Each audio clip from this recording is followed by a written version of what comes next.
So without further ado, our next speaker is Leslie Hayes.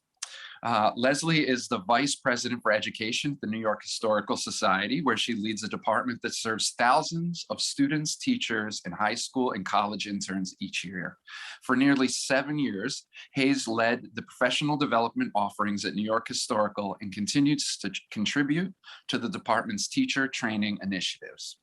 She is the project director for the Women in the American Story and Opening the Oval curriculum projects, both of which underwent significant changes and developments during the COVID-19 pandemic. Hayes has led hundreds of workshops for K-12 educators and regularly presents at conferences with a focus on supporting teachers interested in incorporating inquiry-based instruction into their classrooms. Hayes is a former board member at the New York City Museum Educators Roundtable and actively participates in the Cultural Institutions Working Group for the, in the Cultural Institutions Working Group for the Educating for American Democracy Network.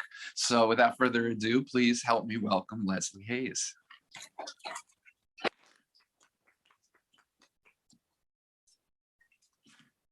Thank you so much, Jesse, and everybody. That sounds so much more formal than I'm used to coming out of a pandemic, but also just generally me.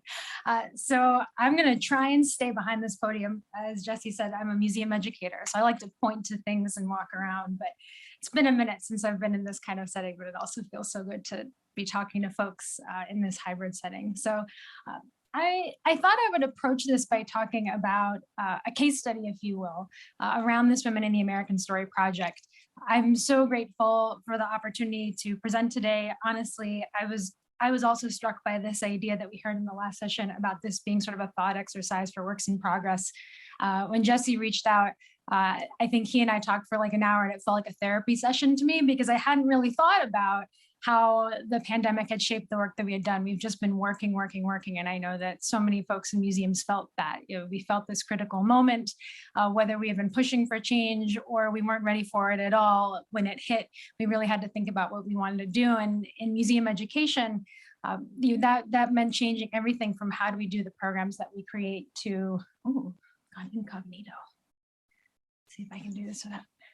Thinking about the programs that we create, but also the digital content that we already had in works.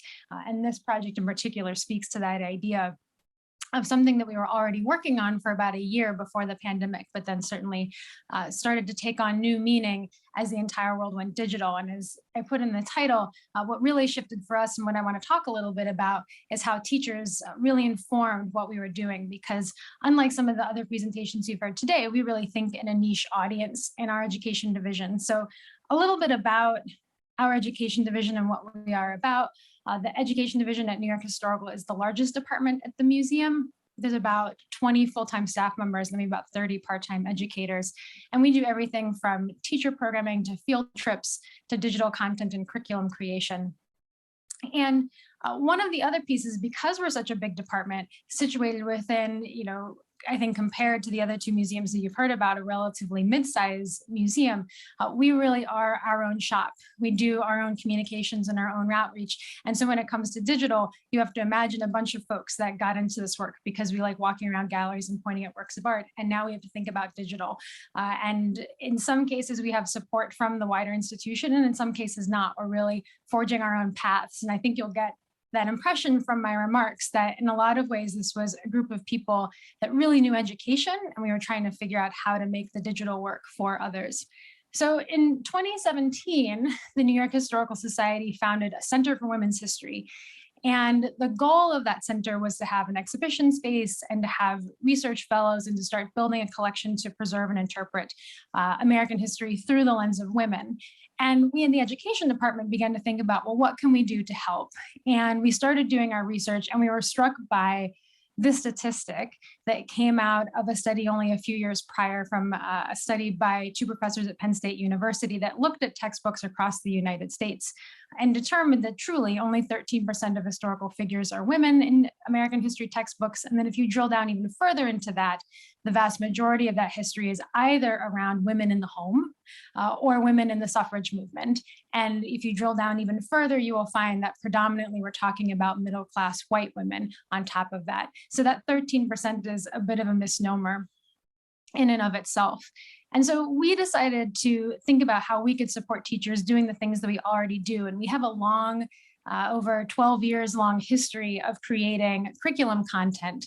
I will say that those curriculum guides ranged at the time from large binders that sit on our shelves to flash drives to CDs and DVDs, but never anything that was online.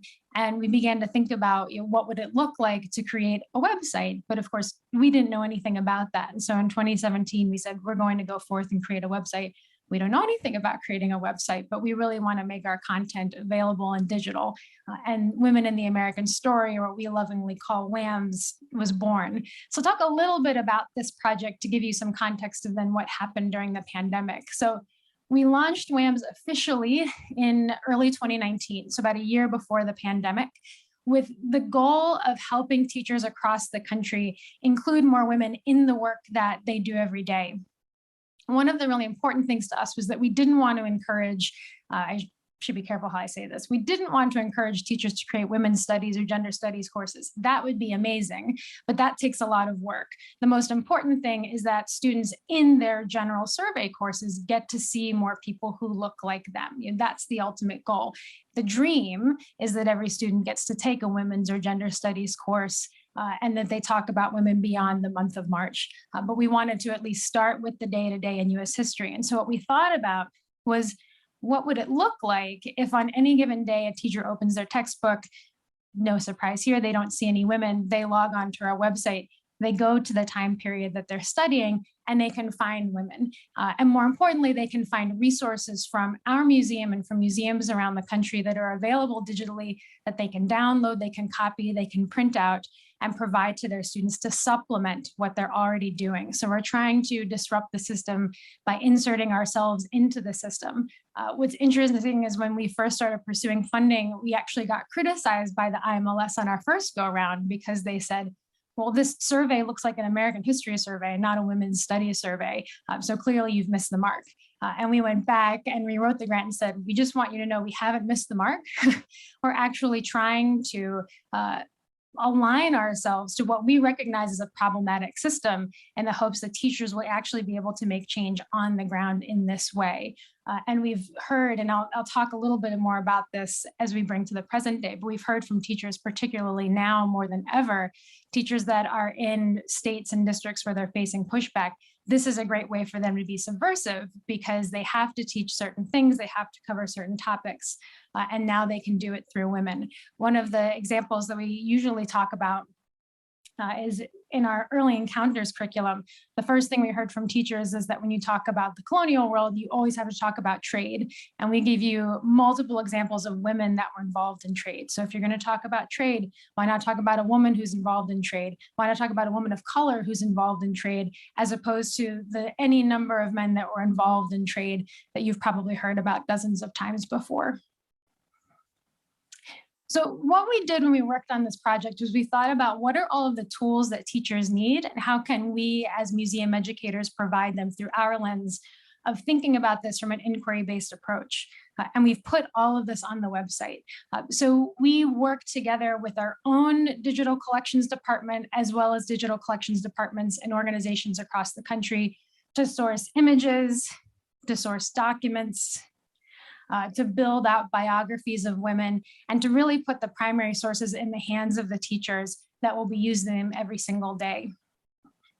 We also provided classroom applications. So when you log onto our website, which I should say is free, there's no login required, you don't need an email, you can go on any time of day. We knew that that would limit the amount of data we could collect about folks. But again, when we're talking about teachers, the bar needs to be low. They need to be able to log on when they're working on a lesson plan and not worry about what resources are available, or do they remember their password? Have they gone through the right firewalls? We've tried to eliminate as much as possible. what we provide are all these ideas of what we call classroom applications. So lists of vocabulary, discussion questions, suggested activities. There are hyperlinks galore. So if you're looking at a resource, there are a bunch of links of other resources that you could study. We do that by theme. We do it by chronology. We get really creative sometimes with the themes, things that we kind of nerd out on that we think teachers should be talking about. Sometimes they're really direct. So if we go back, for example, to the portrait of Zitkala Sa. She was a fantastic Indigenous activist during the progressive era. She grew up in the boarding school system that the federal government was running at the time. She was so indoctrinated into that system that she became a teacher within that system. And then as a teacher, realized how much trauma she had gone through and then worked to fight against that system.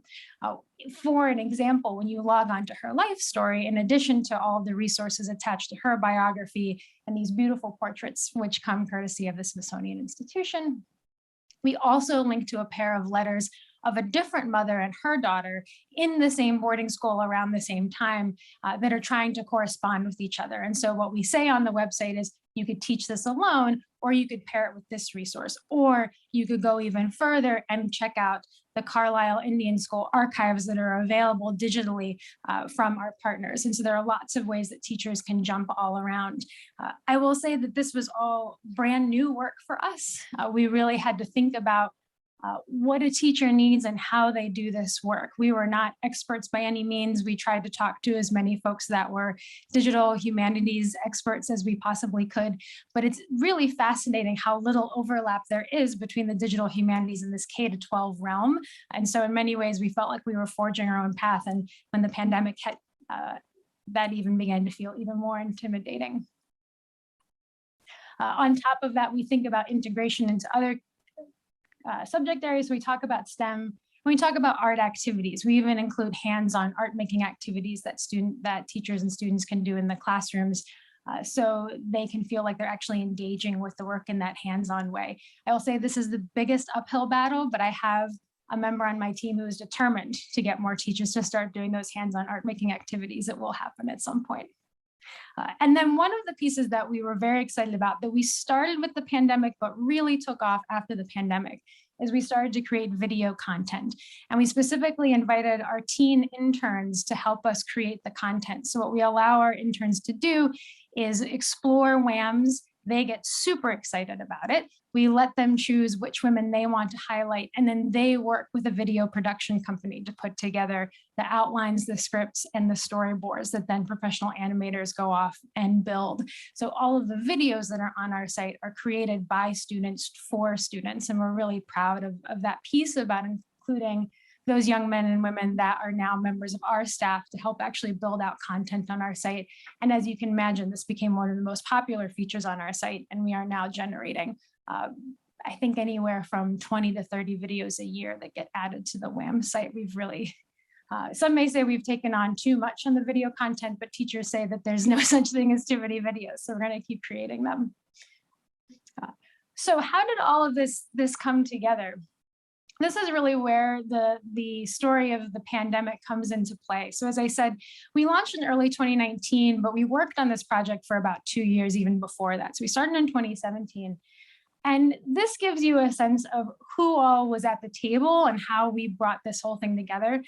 I was on the train over here today and actually stuck in the tunnel thinking through my remarks and realized that I think it really speaks to how low tech my team is that I didn't include the web developers on here. So if I could go back and edit it, they should also be a part of this. Although I will say that a lot of times the ideas that they came up with, we would have to say, here's how a teacher would think about this. I love teachers. I come from a family of teachers, but they think differently because the demands they face are different. So our developers were constantly sort of confused. I will say that one of the longest conversations and an ongoing conversation that we have is how do you print things off of the site, which feels like the exact opposite of what we should be talking about. But in particular, in New York City, school teachers, this has changed since the pandemic, but prior to the pandemic, New York City teachers were still very much paper driven. And so the number of conversations we had to have about, yes, but can you print it out? And can you print it out without the answers? And can you print it out with the questions? And I'm very proud of what we've come up with, but it drove the web developers mad. So what we did is we sought teacher feedback. We had focus groups. We looked back on the 10 plus years of work we had done on curriculum materials, everything from those heavy duty binders up to the flash drives that we were using at the moment we decided to go on the web. We talked to scholars. We specifically were focused on bringing in women's historians. One of the great things about this project is it's just a group of people that haven't gotten to work on a project like this ever before. So you ask somebody to be involved and they get super excited. Women's historians were just thrilled that they were going to be brought into the K-12 realm. And they were always very eager to help and gave us lots of advice on how they taught the history and how they thought about it being folded into the work, and also where they were doing their research. They really opened doors for us in terms of finding the archives and also on how to go to an archive and find women's stories. I think that was one of the big pieces, is even within our own collections, we heard from our own librarians who are wonderful colleagues, we don't have a lot of women's content. And then we went in with a women's historian and she says, no. Here's how you find the women. Here's the kinds of sources that you look. Here's how you read between the lines to find these wonderful women's narratives. And that really opened things up. And then we also went to the research ourselves. We read through these studies to figure out how teachers were teaching, what they were teaching. We looked at the standards of all 50 states. We looked at what kind of national standards are being developed and torn apart, frankly, and that was even before we got to where we are right now in terms of the debates around American history and civics that we're in right now in 2022. What was interesting about this Venn diagram, if you will, is that actually the teacher feedback was perhaps pre-pandemic the least useful to us. And the reason for that is that, as I mentioned, teachers, particularly the ones within our network, were not very digital, right? So we would say to them, we're going to create this website. And the first question was, well, can I print it out? And the second question was just, okay, when does it start? We will absolutely use this. But when we would ask, what do you like? What do you want about the site? What do you like? What do you don't like? We really didn't get clear answers. And so a lot of this was our team thinking about how we use the materials, how we would imagine using the materials, how we would get the materials out. So just before the pandemic, we were very lucky to receive on that second go around, the IMLS understood what we were trying to do. They gave us a grant. We started working on the project.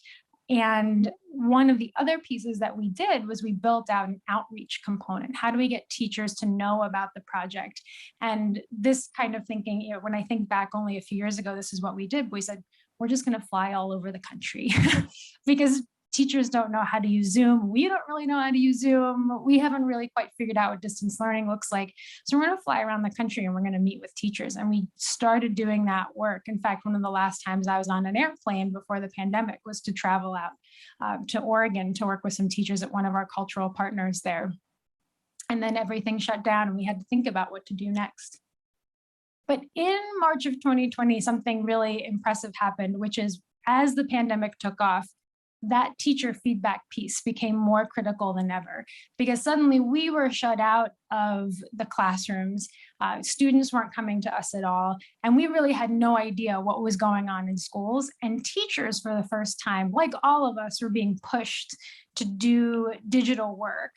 And they had to do it every single day with 30 young people on Zoom or Teams or whatever they were on at that moment.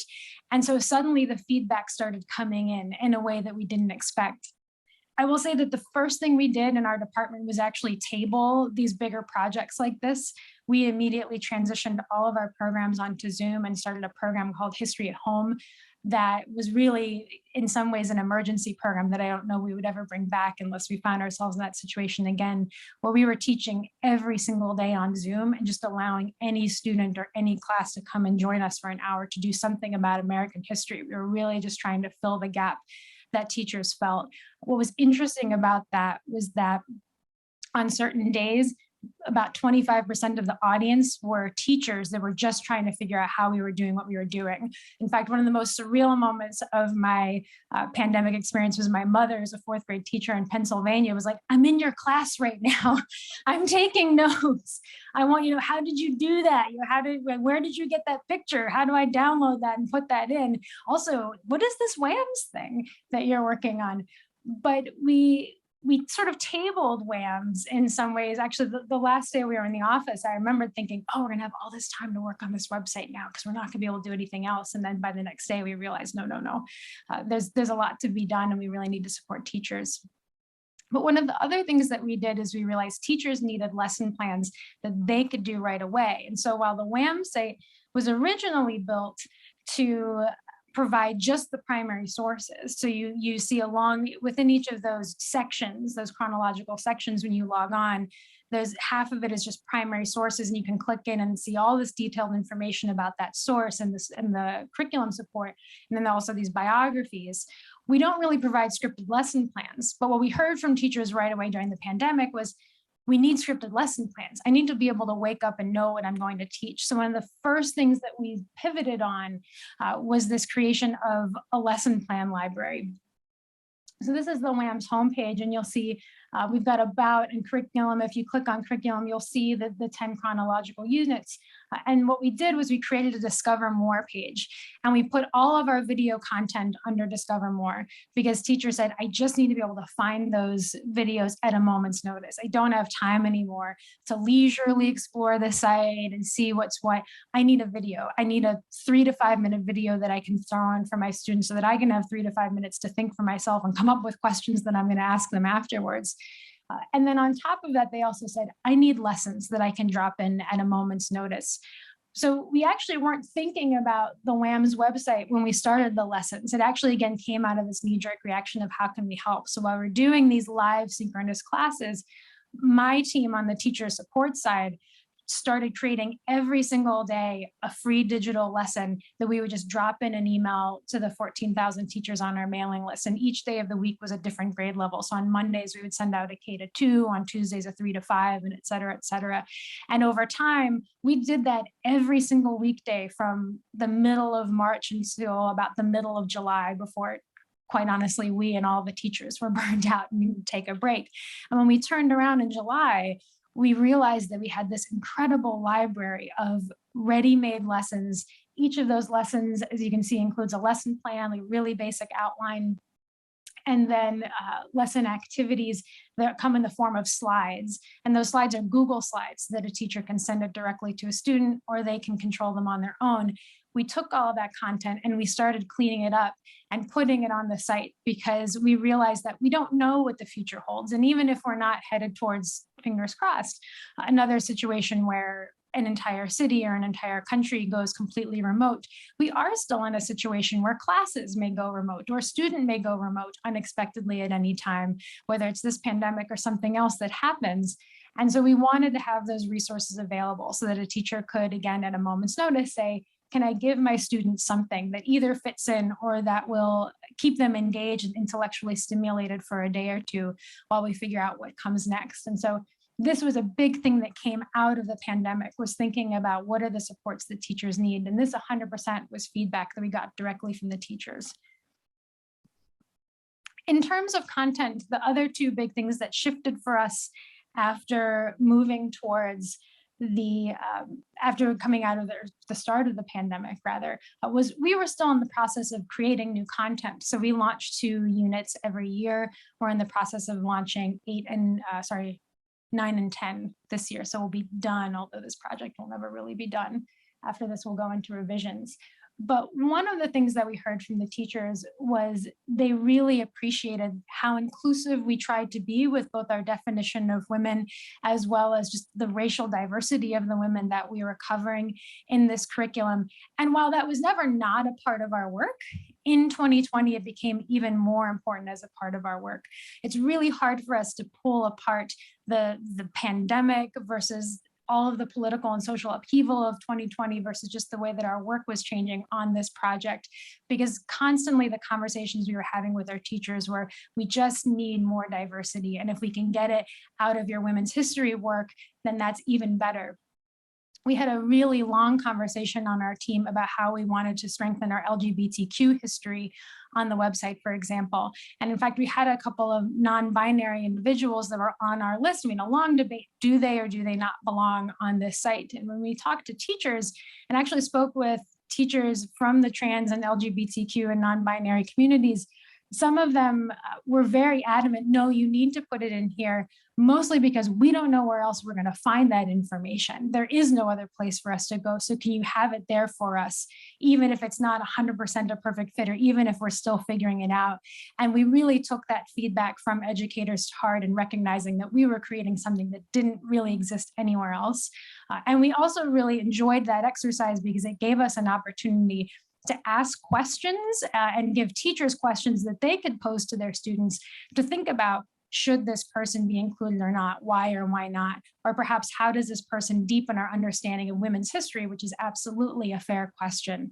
Similarly, with the resurgence of Black Lives Matter in 2020, we really thought deeply about how we could strengthen what was already a pretty strong footprint in African American history on the site, how we could do that even more. And that's where partnerships with other institutions really came into play. We had them in place already, but we really wanted to think even deeper about where we could go. So what you see here is a resource that we added last year, and it came through our partnership with the Oregon Historical Society. They're wonderful partners.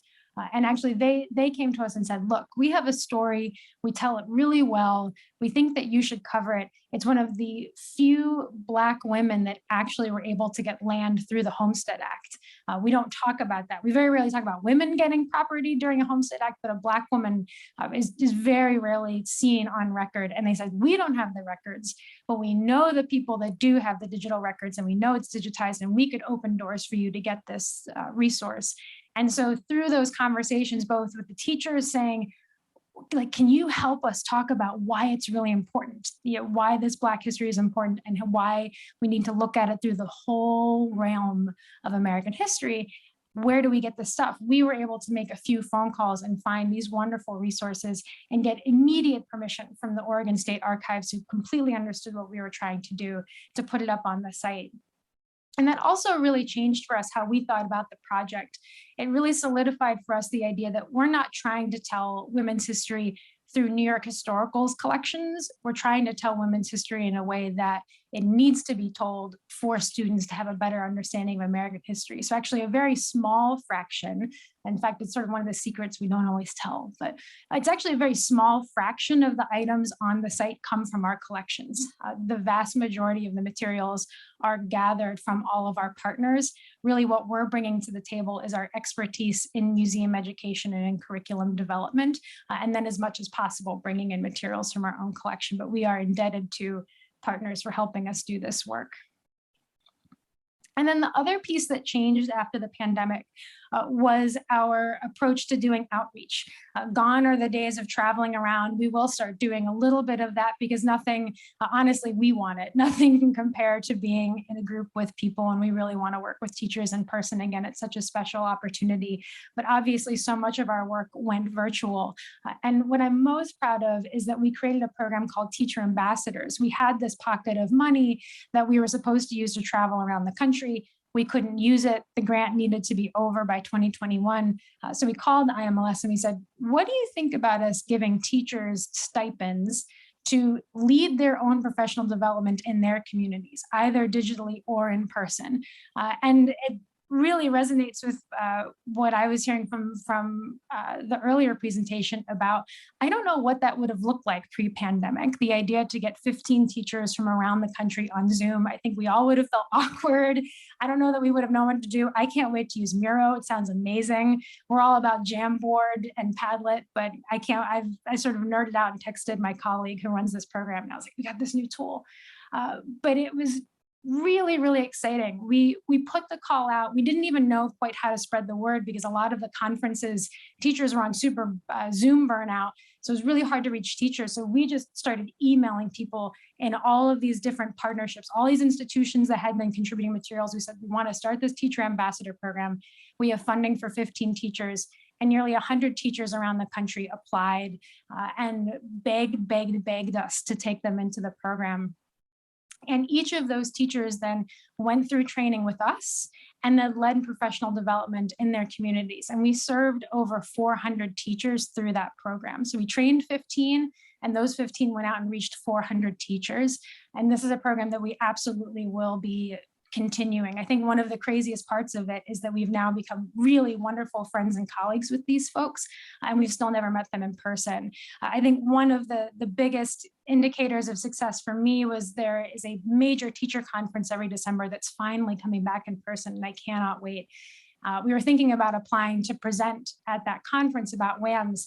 I emailed the 15 teachers in our original cohort. I said, hey, does anybody want to, I don't have any money for this, so you'd have to pay your own way to meet me in Philly. Does anybody want to present with me in Philly if I can pull this off? And 9 of them wrote me back within an hour and said, yeah, I'd like to come. And then we had to figure out how to get 9 people on one presentation, but they are absolutely committed to this work. And it just broke open for us, again, this idea of who are the people that we want to rely on and also who can do this work for us. We really, before the pandemic, thought we have to lead the training. It has to be us. It has to be us. And now we've let go of those reins, and what's being created is absolutely remarkable and beautiful. And we're about to enter into a new project where we're going to invite a couple of teachers to help us start creating content on the site, because they are now at a point where they're ready and comfortable to have conversations about the digital. So as we look to the future, I think the 2 big takeaways for us, on top of the other things that I've already shared, is that we need to always be generating more content, but it needs to be responsive to teachers' needs, which in some ways is just reaffirming what we already thought, but in a major way. Since in the last year, we've launched 3 other curriculum guides. As you heard from the Met with their podcasts, I don't know that I would recommend doing 3 at once. I lost a lot of sleep, but the teachers absolutely love it. So we now do a civics-based program on the powers of the presidency, which feels more and more important with each passing day, as difficult as that may be. As well as a wonderful new digital resource on a speech by Frederick Douglass called Composite Nation, which feels, he gave it in 1869, but it feels like he could stand up right now and give this particular speech about how important it is to come together as citizens of the United States. Both of those are web-based. Both of them are based on the format we generated through WAMs. And I don't think that we'll ever go back to something that's not that malleable and based online. But also this real reliance on teachers will absolutely continue. When we're in our 2nd cohort of the ambassador program, we grew it to 20 this year. We're looking to grow it to maybe 25 or 30 next year. Our alums are already begging us for an alumni program, so we're trying to figure out what that will look like in future. But we're also going back to asking for feedback, and we're really happy to share that teachers are finally able to give us really strong feedback, because they, like us, have gone through this experience and are ready to have conversations about how classrooms truly can be transformed. And I will say that the print function on the website broke in December, and we were terrified that we were going to get pushback from teachers. And the only person to email me was a member of my own staff. It was like, hey, I'm traveling and I wanted to print something and now I can't. So I think we may have even broke teachers' reliance on paper and print, which is good for the environment, but also great for us because it means we can have more conversations about the digital interactive pieces and less about how to make it on a paper-based form. So thank you all so much. And I can't wait to hear more about other projects.